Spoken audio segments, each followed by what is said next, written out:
how's it going? I'm Kanan Williams. This is Cainans History Crash Course, and today we're talking about the Iran-Iraq War, known as the First Gulf War.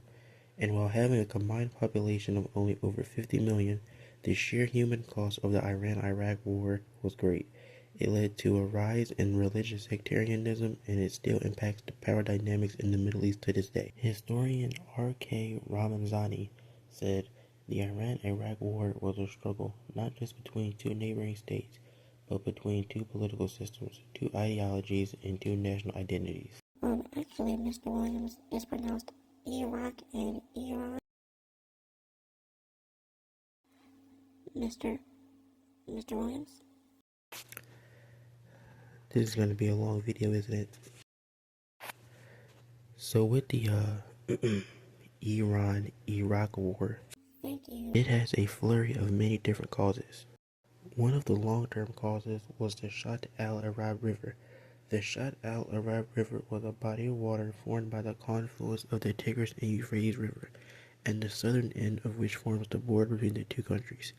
The Algiers Agreement signed in 1975 reduced Iraqi control over the waterway. Saddam Hussein, then leader of Iraq, sought to capture the Shatt al-Arab River as it was an important channel for oil exports and would provide Iraq with unfettered access to the Persian Gulf.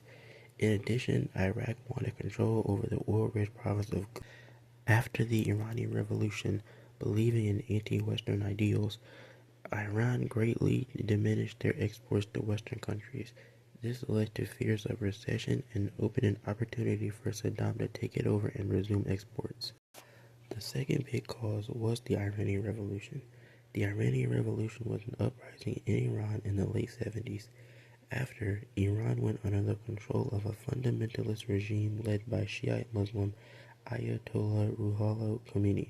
Saddam Hussein, however, wanted the support of the Sunni Muslims, who were already a minority in Iraq, and feared an expansion of Iran's revolution to Shiite-dominated Iraq.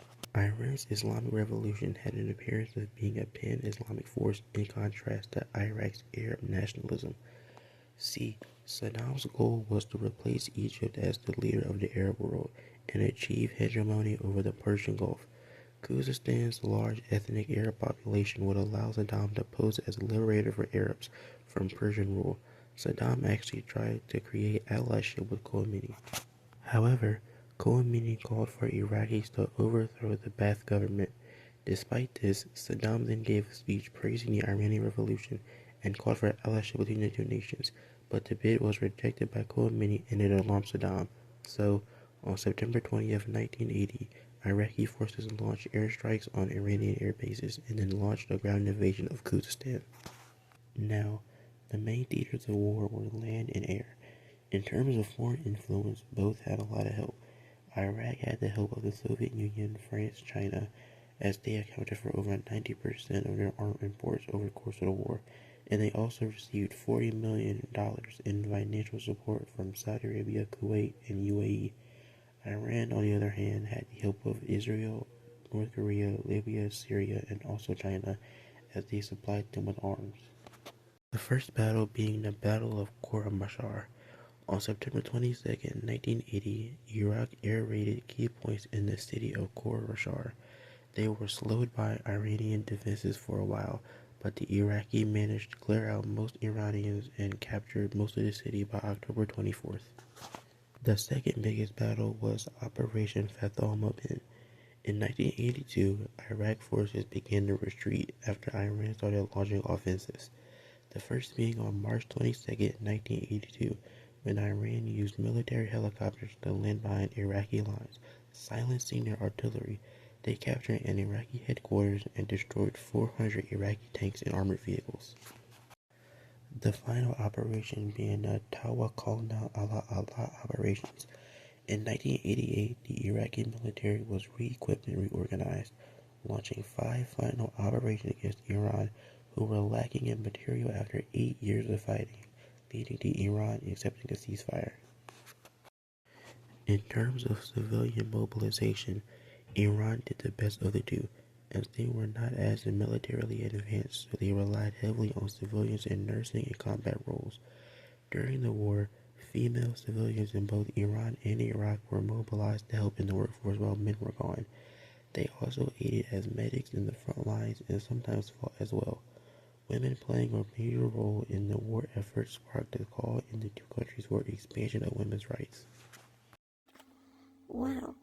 So, all of this fighting and war had to lead to a great conclusion, right? No. What? There were really no significant territory changes or border shifts after the war. The pre-war border agreements of 1975 was upheld after the war, and the Shah al-Arab was resolved with Iraq agreeing to the border as defined in the 1975 agreement. However, despite the borders and territory remaining unchanged, the war left a sense of distrust between the two countries that is still there today.